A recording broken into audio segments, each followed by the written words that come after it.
स्वयंसेवकों से जुड़ी एक बहुत बड़ी खबर आपको बता रहे हैं कि सांख्यिकी स्वयंसेवकों का काम जो है नीतीश कुमार कब करेंगे, कब नहीं करेंगे। इस पर एक बयान जो है वायरल हो रहा है तेजस्वी यादव का कि सांख्यिकी स्वयंसेवकों का काम हम करेंगे, लेकिन कब करेंगे समय नहीं देंगे। जिस तरह से बीजेपी कहती थी कि मंदिर वहीं बनाएंगे लेकिन तारीख नहीं बताएंगे, उसके बाद काफ़ी बवाल भी होता था। मैं आपको बता रहा हूँ कि 8 सालों से जो है सांख्यिकी स्वयंसेवकों के पेट पर लात मारकर नीतीश कुमार बैठे हुए हैं और नीतीश कुमार को अंदाज़ा नहीं है कि 72,000 सांख्यिकी स्वयंसेवक जो है 72 लाख वोट के मालिक हैं। तो इसलिए सांख्यिकी आप टोला सेवक को कर सकते हैं, आप तालीमी मरकज को कर सकते हैं, शिक्षा सेवक को कर सकते हैं, जिसका समाज में कोई योगदान नहीं है, जिसको एक काम नहीं है, कुछ करना नहीं है। वोट बैंक के लिए आप दलित वोट बैंक की राजनीति करने के लिए, मुस्लिम वोट बैंक की राजनीति करने के लिए जो है इस तरह का काम करते हैं कि उनका पेमेंट, जिनका 2,000 पेमेंट था, उनको जिनका बिना एग्जाम के जो बहाल हुए थे, मुखिया और सरपंच के द्वारा जिनकी बहाली की गई थी, उनकी पेमेंट जो है 24,000 और 30,000 और 32,000 कर रहे हैं। और जो एग्ज़ाम देकर आया,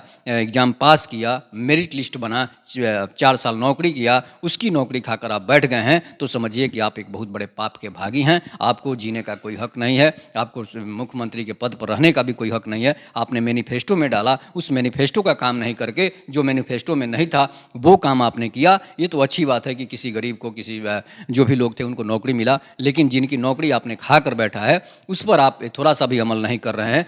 वो लोग भूखे मर रहे हैं और उसको आप जो नौकरी मांगने जाते हैं तो उनको लाठियां मिलती है, उनको आप बीजेपी का आदमी कहकर उनको भगा देते हैं, उनके नेताओं को भगा देते हैं।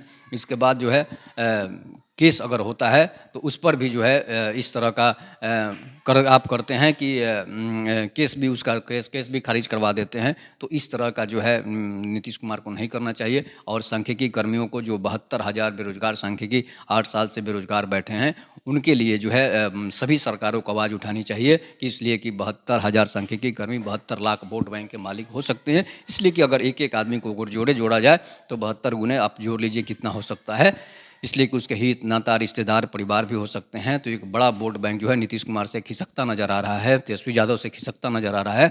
इसलिए खिसकता नज़र आ रहा है कि इन लोगों को 8 साल से सरकार जो है सड़क पर रखी हुई है और सरकार ने खुले मंच से ऐलान करके कह दिया था कि मैं ऐसे लोगों की नौकरी नहीं करूँगा, आप लोगों को सड़क पर ला दूंगा। और सड़क पर लाने का काम नीतीश कुमार ने किया है। जो लोग काम कर रहे थे उनको आप 10,000 पेमेंट दीजिए, 5,000 दीजिए, लेकिन नौकरी पर रखिए, क्योंकि उनका एक काम था। उन्होंने क्रॉप कटिंग, जातीय आर्थिक जनगणना, इसके बाद बहुत सारे ऐसे काम किए थे, जन्म प्रमाण पत्र बनाने का काम किए थे। उनकी नौकरी खाकर आप बैठ गए। और जिसका कोई काम नहीं है, जिसका ना तो कोई वर्क है, उसको आप सरकारी नौकरी दे दिए, उसको 60 साल नौकरी कर दिए, उसका 32,000 35,000 पेमेंट कर दिए। लेकिन जो लोग एग्ज़ाम देकर आए, इंटर साइंस से एग्ज़ाम देकर आए, उनकी नौकरी खाकर आप बैठ गए हैं।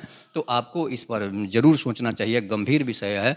और इस पर अगर आप नहीं करते हैं तो समझिए कि आप नियुक्ति पत्र के नाम पर बेरोजगारों को बरगला रहे हैं। चाहे वो तेजस्वी यादव की सरकार हो, नीतीश कुमार की, या बीजेपी की सरकार हो।